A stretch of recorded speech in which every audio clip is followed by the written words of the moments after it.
Who benefits more in marriage, man or woman? I think there's no benefit for a man, unfortunately, in the Western way of marriage. So this video was sent to me, and I have to admit, I watched it 3 separate times because I kept thinking I was missing something. So let me play the entire video to show I'm not taking it out of context, and then I'll respond. I think it's so sickening that, we have this agreement that women, when they divorce a man, they can just leave with a lot of his money or expect alimony for the rest of their life. And one of the things I always ask women is, are you going to have sex with him after you divorce for the rest of your life? And she's like, why would I do that? I was like, then why do you expect payment for the rest of your life? The argument here against alimony is that because a woman isn't having sex with her ex-husband after divorce, she shouldn't receive financial support. But that's not how any of this works. That's not how marriage works. This whole take reveals something really disturbing about how some people view marriage, right? As a transactional agreement where women trade sex for financial security. And once the sex stops, so should the money.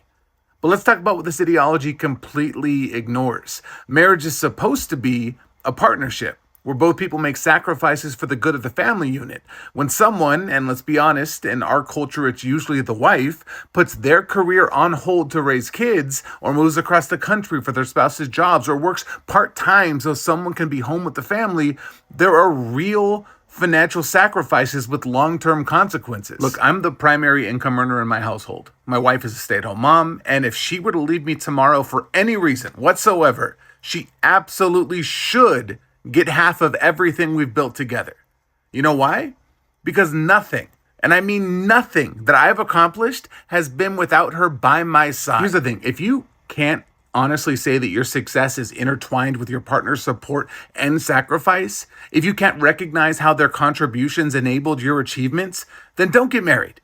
And if you're saying I do, while your biggest fear is that she's going to take half your money someday, then you're marrying the wrong person for the wrong reason. This ideology also completely ignores economic reality. When someone takes years out of the workforce to raise their children, they lose earning potential permanently.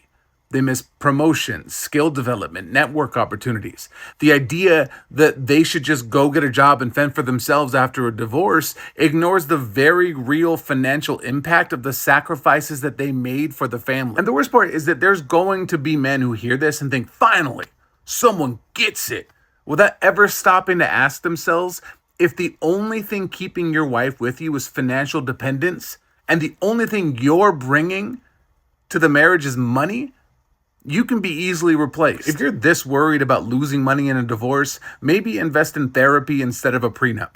Because the real question isn't, how do I protect my assets? It's, why am I planning for my divorce before I plan my wedding?